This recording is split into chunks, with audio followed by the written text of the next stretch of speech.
Hello दोस्तों, मैं युग चौधरी आपका स्वागत करता हूं अपने YouTube परिवार में। देखिए, आज जो हम बात करेंगे वो करेंगे इंग्लिश के पार्ट्स ऑफ स्पीच की। सबसे पहले मैं जो बात करूंगा नाउन की। नाउन होता क्या है ये समझो। सबसे पहले नाउन होती है संज्ञा। संज्ञा का मीन क्या है? A noun is the name of person, place और थिंग्स। जैसे मैं कहूँ संज्ञा नाम होता है जिस वस्तु को हम जानते हैं, पहचानते हैं, जिसको जो नाम देते हो वही क्या होती है? संज्ञा। प्रॉपर नाउन व्यक्तिवाचक संज्ञा है। क्या व्यक्तिवाचक संज्ञा? सबसे पहले ये समझो, स्पेशल व्यक्ति, स्पेशल वस्तु और स्पेशल स्थान। जैसे मैं कहूँ हिमालय, मैं कहूँ जयपुर, दिल्ली, राजस्थान, राम, श्याम, राधा, मोहन, ठीक है, या फिर रामायण, गीता, महाभारत। ये क्या है? सब स्पेशल है। कॉमन नाउन की बात करेंगे जैसे हम, तो कॉमन नाउन होता है जातिवाचक। जातिवाचक का मतलब होता है वे शब्द जो हम किसी से बोल सकते हैं। जैसे मैं सबसे पहले कहूँ राधा, कृष्णा, सुरभि, प्राची, इन सब के लिए मैं एक शब्द बोल सकता हूँ गर्ल्स। बहुत सारे लोग हैं वो टीचर हैं, एक शब्द बोले टीचर, उसमें कई टीचरों के नाम को हम परिभाषित कर सकते हैं। जैसे मैं आपसे कहूँ माउंटेन्स, हिमालय। हिमालय का मतलब है कई पहाड़ों के नाम। जैसे मैं कहूँ हिमालय पर्वत, मैं कहूँ सतपुड़ा पर्वत, मैं कहूँ अरावली पर्वत। आगे चलें तो नई श्रृंखला में सिटी। सिटी एक ऐसा शब्द है जिससे आप मथुरा को भी परिभाषित कर सकते हो, अलीगढ़ को भी कर सकते हो, गाजियाबाद भी, मेरठ भी। सिटी एक शब्द है। आगे बात करें तो मेटेरियल नाउन में, मेटेरियल नाउन होता है बेटा पदार्थवाचक संज्ञा। वे चीजें जो ठोस, द्रव, गैस की स्थिति में पाई जाती हैं ये सब पदार्थ होते हैं। जैसे समझे सामग्री जो हम घर में प्रयोग करते हैं ये सब क्या है? सामग्री क्या है? पदार्थ ही। जैसे मैं आपसे बात करूं आयरन, लोहा, मैं बात करूं स्टील, सिल्वर, गोल्ड, मैं करूं वाटर, मिल्क, और जो भी चीजें गैस में पाई जाती हैं, सीएनजी, एलपीजी वगैरह, सब क्या होती है? Material noun. आगे बात करूं मैं एब्स्ट्रैक्ट नाउन की, तो होता है भाववाचक संज्ञाएं। भाववाचक संज्ञाएं का मीन दैट यह होता है कि feeling and emotions and ideas, है ना, फीलिंग, इमोशंस एंड आइडियाज, जो हमारे मन में खुशी का भाव आता है, दुख का भाव आता है, हैप्पी और सैडनेस। जैसे मैं आपसे कहूँ लेजी, ब्रेव, बहादुर, इंटेलिजेंट, ठीक है, ये शब्द क्या है? ये भाववाचक संज्ञा है। आगे की श्रृंखला में एक टॉपिक आता है जेंडर। जेंडर क्या होता है? लिंग को परिभाषित करना, है ना, नो अबाउट सेक्स डिटर्मिनेशन, किसी का लिंग परीक्षण करना। जैसे समझो मैस्कुलाइन जेंडर क्या होता है? पुल्लिंग। पुल्लिंग कैसे पहचानेंगे? वे जीव जो पिता बनने की क्षमता रखते हैं, जो पिता बन सकते हैं। जैसे मैं कहूँ बॉय, मैं कहूँ हॉर्स, है ना, मैं कहूँ कैमल, मैं कहूँ एलिफेंट। ये सब क्या है बेटा? पुरुष जाति को डिनोट करते हैं। आगे चले फेमिनाइन में, तो स्त्री जाति का बोध। फेमिनाइन वे होते हैं कि जो बच्चे को जन्म देते हैं, दूध देते हैं, या फिर अंडा देने की पद्धति को अपनाते हैं। जैसे मैं आपको बता दूं कि मेयर जो घोड़ी होती है, प्रिंसेस जो क्या होता है? राजकुमारी होती है, गर्ल माने लड़की होती है, मदर माने कौन होता है? माँ होती है, सिस्टर माने बहन होती है, डॉटर माने बेटी। ये सब क्या है? फेमिनाइन। आगे बात करूं मैं कॉमन जेंडर की, है ना, तो कॉमन जेंडर ओवेलिंग होता है। ओवेलिंग का मतलब ये होता है वे शब्द जो हम ये नहीं डिफाइन कर सकते पुरुष है या स्त्री। जैसे समझो मैं आपसे कहूँ एक शब्द होता है डॉक्टर। डॉक्टर का मीन क्या है? वो पुरुष भी हो सकता है और स्त्री भी। मैं कहूँ इंजीनियर, मैं कहूँ टीचर। टीचर कैसा शब्द है? जो दोनों को परिभाषित करता है। मैं कहूँ स्टूडेंट, तो लड़का भी हो सकता है और लड़की। आगे बात करूँ जैसे पेशेंट, रोगी, मैं कहूँ पेरेंट्स। पेरेंट्स का मतलब माता पिता। मैंने कहा बेटा कल मीटिंग है, आपको पेरेंट्स को बुला करके लाना है, तो फिक्स नहीं है मम्मी को लाना है या पापा को। और मैं कहूँ मेल पेरेंट्स लाने हैं तो कौन आएंगे? दादा, पिताजी या भाई। मैं कहूँ फीमेल पेरेंट्स लाने हैं तो इसका मतलब कौन है? मम्मी आएंगी, दादी आएंगी या बहन आएगी, ठीक है। न्यूट्रल जेंडर वे जेंडर होते हैं जो श्वसन क्रिया नहीं करते, सांस नहीं लेते और समय के साथ क्या नहीं करते बेटा? वृद्धि नहीं करते, बढ़ते नहीं। मैं जैसे मैं कहें chair, duster, marker, pen, board, ठीक है, ये सारी चीजें जो समय के साथ चेंज नहीं होती। नंबर, एक सिंगुलर नंबर होता है और एक प्लूरल नंबर, दो तरह के। सिंगुलर कौन सा होता है? एक वचन, और प्लूरल होता है बहुवचन, जिसमें हम it can define only one things, जो केवल एक वस्तु का बोध कराता है, वो होता है सिंगुलर। और एक से अधिक वस्तुएं, मोर देन टू, है ना, वो होता है प्लूरल। जैसे मैं कहूँ boy, boys, girl, girls, school, schools, classes, है ना, प्लूरल होता है, और क्लास सिंगुलर होता है, ठीक है। जैसे मैं एमएन मेन और एमईएन मैन, बहुत सारे आदमी। डब्ल्यूओएमएन एक औरत, डब्ल्यूएमईएन बहुत सारी औरतें। आगे बात करें प्रोनाउन की बेटा। प्रोनाउन होता क्या है? प्रोनाउन होता है सर्वनाम। वैसे अगर इसका विखंडन करें तो सबका नाम। समझो कैसे? वे शब्द जो संज्ञा के स्थान पर प्रयुक्त हो जाते हैं और संज्ञा को हटा देते हैं, वे सभी शब्द सर्वनाम कहलाते हैं। ठीक है, जैसे समझो होता क्या है, मैं किसी बच्चे की आपको कहानी सुनाता हूँ, उसका नाम है रोहित। रोहित एक लड़का है, रोहित कक्षा 7 में पढ़ता है, रोहित के पिताजी किसान हैं, रोहित की माताजी गृहिणी है। इस बात को खत्म करके बार बार मैं रोहित बोलूंगा तो ये सारी चीजें बोरिंग फील हो जाती हैं। इसको रोमांचक बनाने के लिए, इसको अपने लिए सूटेबल बनाने के लिए हम क्या करते हैं कि हम बार बार रोहित जो शब्द है बेटा उसको हटा देते हैं। हम कहते हैं रोहित एक छात्र है, वह 10वीं कक्षा में पढ़ता है, उसकी माताजी गृहिणी है, उसके पिताजी किसान है। जो उसका उसकी आया है, वह शब्द सब सर्वनाम कहलाते हैं। जैसे मैं कहूँ पर्सनल प्रोनाउन होता क्या बेटा, मैं बताऊं आपको, लड़के जो होता है उसके लिए ही यूज करते हैं, लड़की के लिए सी, निर्जीव वस्तुओं के लिए इट और बहुत सारी चीजों के लिए दे। ही, सी, इट, दे ये सब पर्सनल प्रोनाउन होते हैं। इंडेफिनिट, डेफिनेट वो होते हैं प्रोनाउन कि जिसमें क्या होता है हम बता नहीं सकते हम कितने लोगों के बारे में बात कर रहे हैं। जैसे मैं ऑल सभी, एनी कोई, सम कुछ, है ना। ऐसे शब्द जिन्हें हम फाइंड नहीं कर सकते कितने हो सकते हैं, लेकिन वो क्या करते हैं नाउन को हटा करके खुद बैठ जाते हैं। सभी बच्चे जाते हैं, है ना, और स्टूडेंट कितने नहीं बता सकते। रिलेटिव क्या होता है बेटा, रिलेटिव होते हैं हु और हुम, दो शब्द, है ना, जो रिलेट करते हैं चीजों को, रिलेटिव प्रोनाउंस।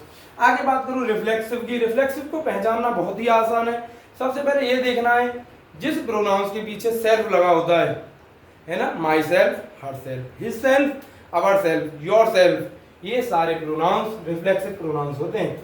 मैं बात करूं इंट्रोगेटिव प्रोनाउन की, इसे छांटना भी बेटा बहुत मुश्किल नहीं है। जैसे समझो what is your name, what is, इसके व्हाट के बाद जैसे ही हेल्पिंग वर्ब आती है तुरंत समझ जाना प्रोनाउन है ना। विच, वेयर आर यू गोइंग, आप कहाँ जा रहे हो, वेयर के बाद क्या है हेल्पिंग वर्ब है, तुरंत समझ जाएंगे प्रोनाउन है। डेमोन्स्ट्रेटिव प्रोनाउन होता कौन सा बेटा, जिसकी तरफ हम संकेत करते हैं। This is a boy, this is a girl, that is a car, this is a school, that is a hostel, है ना। ऐसे पहचान लेंगे दिस, दैट, दीज, दोज का प्रयोग होता है बस। एक के लिए दिस, फिर दीज, है ना, एक के लिए दैट और बहुत सारी चीजों के लिए दोज। ठीक है, जिससे हम पहचान कराते हैं, संकेत कराते हैं, सारे कराते हैं। एडजेक्टिव की तरफ जैसे ही बढ़ते हैं हम, एडजेक्टिव से समझ में आता है बेटा वे शब्द जो संज्ञा सर्वनाम की विशेषता बताते हैं। क्या बताते हैं, विशेषता। विशेषता होती क्या है समझो, किसी लड़के के बारे में जैसे हम बात करते हैं तो उसके गुण और दोष, वे सब क्या होती हैं, विशेषताएं। जैसे मैं कहूँ यह अच्छा पढ़ता है, यह बुद्धिमान है, यह समझदार है, टाइम से आता है, टाइम से जाता है, एक मेहनती बच्चा है, वो होते हैं गुण। मैं कहूँ दोष, शरारती है ना, लेजी है, आलसी मतलब कंजूस है, बेईमान है, ये क्या है उसके दोष। वही गुण दोष की बात की जाएगी। इसके बेटा 6 टाइप में आपको सिखा देता हूँ। एडजेक्टिव ऑफ क्वालिटी, क्वालिटी होती है गुण या दोष। जैसे समझू मैं, एक शर्मीली लड़की है ना, एक सुंदर लड़की, स्मार्ट गर्ल, लड़की कैसी है, सुंदर है। और देखो समझो स्मार्ट जो शब्द है उसके साथ क्या आई है बेटा, नाउन साथ आ रही है ना। जैसे मैं कहूँ हॉनेस्ट बॉय, ईमानदार लड़का, लेकिन बॉय के तुरंत पहले क्या है, ऑनेस्ट शब्द। ऑनेस्ट शब्द क्या कहता है, ईमानदार, है ना, वो होगा एडवर्ब, और लड़का या लड़की होगी कौन, नाउन। इसमें क्या होता है सर, इसमें बेटा नाउन जो प्रोनाउन में बात करते हैं हम अलग आता है। He is honest, he is honest, वह कैसा है, इंटेलिजेंट, बुद्धिमान है। लेकिन यहाँ क्या होता है, intelligent boy, smart girl, handsome boy, lazy dog, intelligent peon, है ना, समझदार या बुद्धिमान चपरासी। एडजेक्टिव ऑफ क्वांटिटी की जैसी बात करते हैं, आप सब लोग जानते हैं क्वांटिटी होती है वजन, नाप तोल करना किसी चीज की। नाप तोल कैसे करते हैं सर, या तो किसी वस्तु को तोला जाता है ना, एक किससे, स्केलर से, या फिर किसी चीज को नापा जाता है। 2 तरह की क्वांटिटी होती है। तोलना होता है किसी का वजन मापना, तोलना तराजू से, और नापना क्या होता है बेटा, किसी स्केल से, किसी फीता से, किसी इंची टेप से उस चीज को नाप देना, मेजर कर देना। ये सब बात नहीं बेटा इसमें। जैसे मैं कहूँ 10 kg पटेटो, 10 किलो, है ना। मैं कहूँ आपसे 20 किलो वेजिटेबल्स, 20 kg वेजिटेबल्स, तो 20 किलो सब्जियां। मैं कहूँ 2 लीटर मिल्क, 2 लीटर दूध। मैं कहूँ 5 मीटर क्लॉथ, 5 मीटर कपड़ा। वे चीजें हैं जिनको तोल रहे हैं और या फिर नाप रहे हैं बाई स्केल, है ना। आगे चलते हैं एडजेक्टिव ऑफ नंबर्स। होता कुछ नहीं है, बस नंबर्स आप जानते हो, काउंटिंग 1 2 3 4 5 6 7 यही आएगा इसमें। समझो मैं कहूँ 7 गर्ल्स 7 लड़कियां, गिनती है बेटा, गिन सकते हो। 5 बॉयज गिन सकते हो 1 2 3 5 करके। आगे बात करूं मैं 2 स्कूल्स 2 विद्यालय, मैं कहूँ 7 बोतल मिल्क 7 बोतल खून, मैं कहूँ 2 बोतल ब्लड 2 बोतल खून 2 बोतल दूध, कैसे भी कर लीजिए, गिनती होनी चाहिए बस। डेमोन्स्ट्रेटिव एडजेक्टिव क्या होता है बेटा, मैं कहूँ दिस गर्ल यह लड़की, दैट बॉय वह लड़का, मैं कहूँ दिस स्कूल यह विद्यालय, मैं कहूँ दैट कार वह कार। इसमें क्या हो रहा है, दैट दिस दोज के साथ एक नाउन जुड़ा होगा हर वक्त, ठीक है, पहचान लेंगे ये एडजेक्टिव होगा। जैसे मैं आगे बढ़ता हूँ पजेसिव की तरफ। पजेसिव क्या होता है बेटा, वे वस्तुएं वे नाउन्स जिन पे हमारा अधिकार होता है। हमारा भाई, तुम्हारा मित्र, मेरा विद्यालय, हमारा विद्यालय, मेरी कार, तुम्हारी कार, मेरी किताब, आपकी पुस्तकालय। इसमें क्या है कि आपका अधिकार है। मेरा भाई मतलब मेरा अधिकार है, तुम्हारा भाई उस पर तुम्हारा अधिकार है क्योंकि वो आपका भाई है। आपका विद्यालय वो आपका है बेटा, हमारा विद्यालय हम सबका विद्यालय, ठीक है। ऐसे शब्द जो क्या करते हैं, अधिकार प्रकट करते हैं। इंटररोगेटिव एडजेक्टिव में जैसे ही हम जाते हैं तो सबसे पहले यही बात समझ आती है कि शब्द तो WH फैमिली का मिलेगा लेकिन साथ में नाउन जुड़ी हुई मिलेगी। कैसे, समझो ये बात भी समझ, एक बार समझ लेते हैं। जैसे मैं कहूँ विच सिटी, विच सिटी, विच तो बेटा इंटरोगेटिव है, इंटरोगेटिव तो सर यहाँ भी था, यहाँ कह रहा था वेयर आर यू गोइंग, आप कहाँ जाते हो, वेयर के साथ आर आया था, लेकिन यहाँ क्या कहेगा, which city, which plus city. मैं कहूँ व्हाट टाइम, व्हाट के साथ टाइम आ रहा है, ये एडजेक्टिव है। एक इंटरोगेटिव शब्द तो आएगा ही, प्लस उसके साथ नाउन सट के आएगा एकदम से। कोई बात नहीं, बढ़ते हैं आगे वर्ब की तरफ। वर्ब जो होती है बेटा वो क्रिया होती है, और क्रिया का मतलब ये होता है किसी एक्शन को परिभाषित करना, किसी मूवमेंट को परिभाषित करना, वही होती है क्रियाएं। जैसे समझो वह खेल रहा है, खेलने का मतलब क्या है, कुछ बाई बॉडी मूवमेंट कर रहा होगा। वह दौड़ रहा है, दौड़ रहा है, पैर चल रहे होंगे, वह घूम रहा है तो पैर चल रहे होंगे। ये सारी क्रियाएं जो हाथ पैर बॉडी के द्वारा की जाती है। देख रहा है आंखों से, सुन रहा है कानों से, बोल रहा है गले से। ये नहीं चलेगा तो नहीं बोलेगा, ये नहीं खोलेंगी तो नहीं देखेगा। आगे समझो इंट्रांजिटिव वर्ब क्या होती है बेटा। ट्रांजिटिव वर्ब वे होती हैं, वे सेंटेंस जिनमें क्या आता है, ऑब्जेक्ट साथ होता है, कर्म साथ होता है, सकर्मक क्रियाएं, कर्म का साथ होना। इंट्रांजिटिव होता है अकर्मक, अकर्मक का मीन होता है कि क्रिया का कर्म नहीं होना। जिस सेंटेंस में कर्म नहीं होता वो अकर्मक होती है। जैसे समझो वह विद्यालय जाता है, वह है क्या करता, जाता है क्रिया, और जाता कहाँ है, विद्यालय, वो उसका कर्म। पक्षी उड़ते हैं, पक्षी होता है बेटा कर्ता, उड़ते हैं क्रिया, क्रिया हो जाती है, कर्म इसमें नहीं है। लड़का हंसता है, लड़का है बेटा कर्ता, हंसता है क्रिया, कर्म नहीं है, ठीक है। आगे जैसे बढ़े एडवर्ब की तरफ। एडवर्ब वे शब्द होते हैं जो क्या करते हैं बेटा, क्रिया को परिभाषित करते हैं। वह धीरे धीरे चलता है, कैसे चलता है, धीरे धीरे, है ना। तो धीरे धीरे क्या है, उसका एडवर्ब है, क्रिया की विशेषता धीरे धीरे। वह तेज बोलता है, कैसे बोलता है बेटा, तेज बोलता है। देखो समझो इस दुनिया में दो शब्द ऐसे हैं जो विशेषताएं बताते हैं। पहला होता है विशेषण और दूसरा होता है क्रिया विशेषण।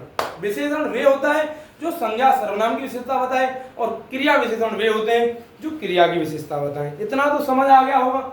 आगे बात करूं बेटा, इसके टाइप होते हैं एडवर्ब ऑफ टाइम, मतलब क्या करेगी, एक समय को परिभाषित करेगी। ये जो घटना हुई है वो कौन से समय हो रही है ना। आगे जैसे बात करें प्लेस, स्थान की बात होगी। प्लेस कैसे होगा, हेयर देयर एनीवेयर समवेयर, ये चीजें यहाँ वहाँ इधर उधर वे शब्द परिभाषित करते हैं। एडवर्ब ऑफ नंबर क्या होता है बेटा, संख्या के बारे में बताना, वंस ट्वाइस थ्राइस ऑलवेज और never. Adverb of manner, manner तो सबसे मेन होता है। मैनर क्या होता है, कार्य करने का तरीका, स्लोली फास्टली क्लियरली रफली, है ना, ये सारे शब्द। आगे बढ़े तो प्रीपोजिशन। जी प्रीपोजिशन वे शब्द होते हैं जो संज्ञा से संज्ञा का संबंध बताते हैं, प्रोनाउन से संज्ञा का संबंध बताते हैं। दो संज्ञा या दो सर्वनाम के बीच संबंध को स्थापित करना। He is in the room, he क्या है संज्ञा और रूम क्या है संज्ञा, है ना। इन